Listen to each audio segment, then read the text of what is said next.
Now Enrico Manuzzi is from Politecnico of Milano, and is going to talk about refinement of polygonal grids by using neural networks, in particular convolutional neural networks, and with applications to polygonal discontinuous Galerkin and virtual element methods. So please, Enrico, the floor is yours.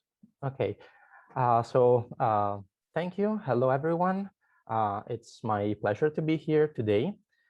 And so the title of my speech is, as Marco said, the refinement of polygonal grids by using convolutional neural networks and with applications to polygonal discontinuous Galerkin and virtual element methods. So this is a work I've done together with my supervisor, Paolo Antonietti. So in order to solve partial differential equations, one may employ different numerical methods, and these methods rely on a computational grid or mesh to describe the geometry of the problem. The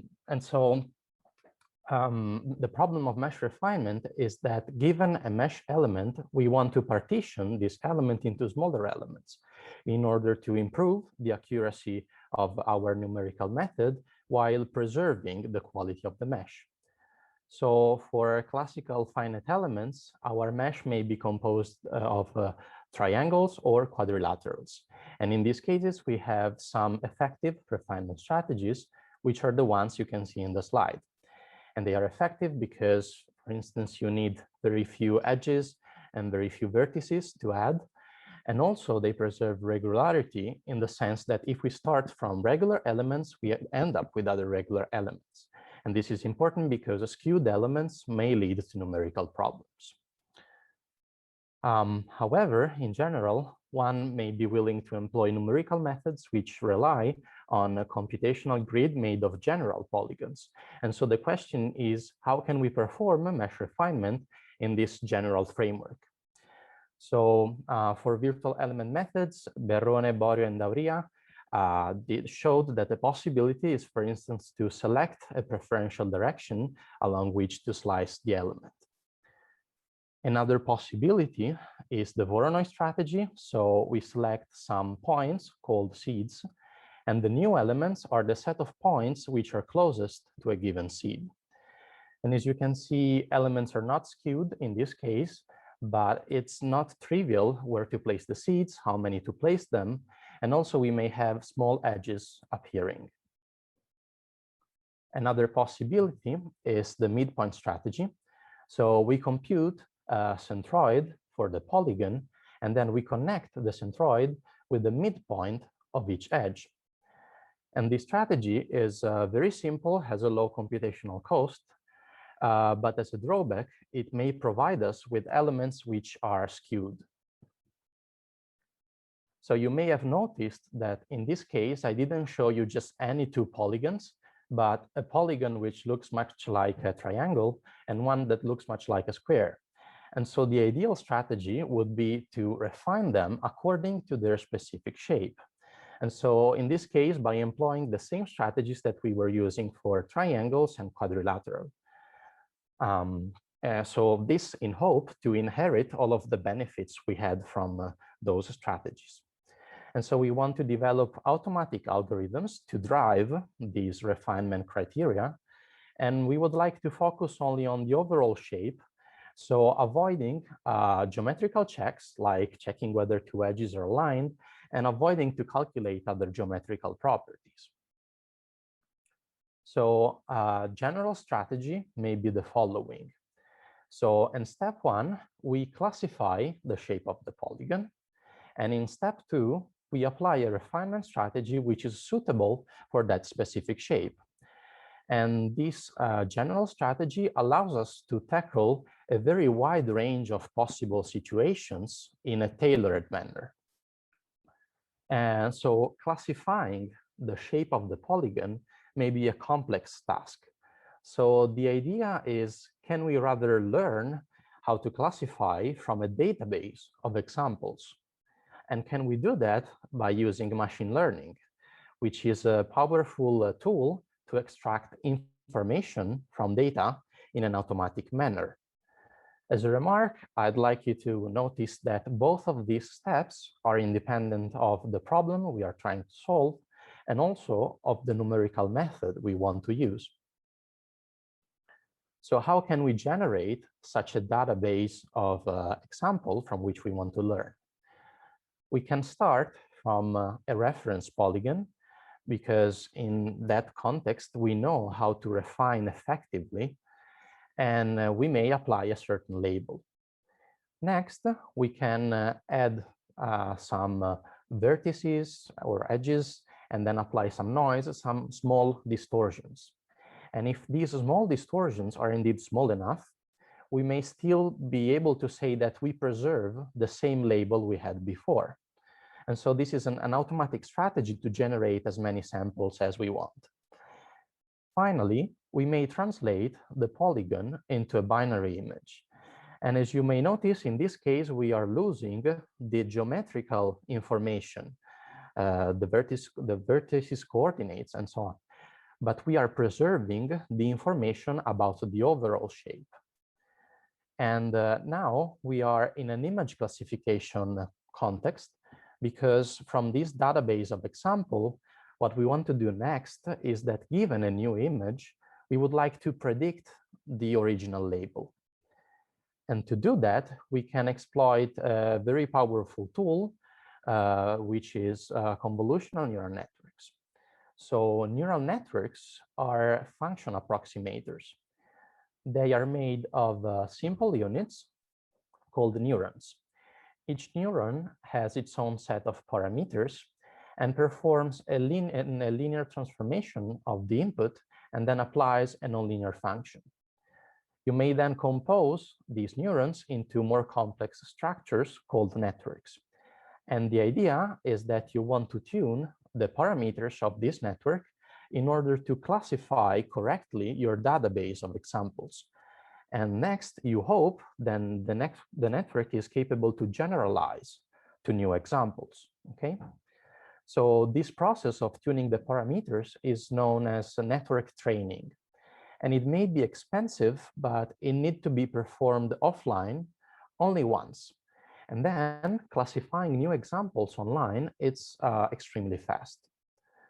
In particular, we are going to use a specific architecture of neural networks known as convolutional neural networks, because they implement some convolution operation within the neurons.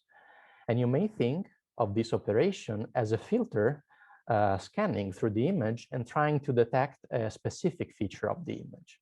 And which feature depends on the training. It will be learned from the database. So the final workflow is the following. We have our polygon, which we need to refine. We translate it into an image, and then we plug the image into the network. The final output is a label telling us about the shape of the initial polygon. So whether the shape looks like a triangle, a square, a pentagon, or an hexagon. And we may select these shapes because we know which strategies to apply in this context, okay? So as a first step, as we said, we classify the shape of the polygon using the neural network. And then we apply the corresponding refinement strategy that works in the reference framework. So you may think that we are somehow generalizing the refinement strategies in the reference framework to the case of general polygons. We call this the CNN-enhanced reference polygon strategy. Another possibility to exploit this information about the shape is to pick a refinement strategy which is already working in a general framework, such as the midpoint strategy, and try to boost the midpoint strategy using the information about the shape. So for instance, if a polygon is being classified like a triangle, we may now decide to select only 3 connections of the centroid with the boundary, and the same for the other cases. As you can see, now elements are not so skewed anymore. Next, what we can do is to choose different initial grids. In the first column, you can see them. So for example, a grid of triangles, a Voronoi grid, a smooth Voronoi, and a grid with non-convex elements. And then for each other column, we apply a different refinement strategy. So in this case, we are refining every mesh element for 3 times. As a result, you can see that in the midpoint strategy, we have an explosion in the number of elements, and the elements tend to be very skewed, while this is not anymore the case for the CNN strategies. To be more specific, we may try to measure the quality of these grids using different quality metrics. So for instance, the uniformity factor is telling us about whether mesh elements have more or less the same size. And the circle ratio is telling us about whether elements are more rounded or skewed. So we may calculate these metrics for each mesh elements and look at their distributions over the different grids. As you can see, the blue distribution, which is the one of the plane midpoint strategy, is more shifted toward low values, while the CNN strategies are shifted to high values. And so this means that we are indeed providing a higher regularity by using these refinement strategies. Then we may try to solve the classical Poisson problem over these grids. And we can do that by using different numerical methods. So in the slide, you see we are employing the virtual element method. And as you can see, we have that the error decreases much faster with respect to the decrease of freedom when employing the CNN strategies with respect to the midpoint strategy. And so this means, indeed, the refinement is effective. And we can do the same, solving the same Poisson problem on the same grids using a different numerical methods, such as the Polygonal Discontinuous Galerkin method. And as you can see, we have a very analogous picture. Next, ideally, we would like to generalize this approach to 3 dimensions. However, in 3 dimensions, we would need to construct a database of labeled examples. But this may be very complex because the range of possible situations is very wide. And so a different approach may be to try to learn the shape of my mesh element directly on the element itself. So in this case, my data are the points of the elements. So the edges, the vertices, the faces. And if I treat these as data, as you may see, I have no labels anymore. So we say we are in an unsupervised learning framework. But the overall idea still remains. As a step 1, I learn the shape of the element, and then I refine according to the shape. So for instance, we may apply the principal component analysis to my data points and find the directions of maximum variability of my data, and then try to slice the element perpendicular to those directions. Or I may treat my data in a different way and apply the k-means algorithms, which try to split my element into clusters and refine it accordingly, as you can see. To conclude, learning the shape of mesh elements using convolutional neural networks has a lot of advantages. So indeed, it allows us to extend or boost existing refinement strategies. Second, as we showed, we can significantly improve the performance in terms of accuracy and quality of the mesh. The approach is fully automatic, has a very low computational cost for the online classification. And finally, we are independent of the numerical method and of the problem we're trying to solve. For future results, we would like to extend this approach to 3 dimensions using machine learning enhanced refinement strategies, and also to work on 2-dimensional and 3-dimensional agglomeration strategies by again using machine learning techniques. So I thank you for your attention.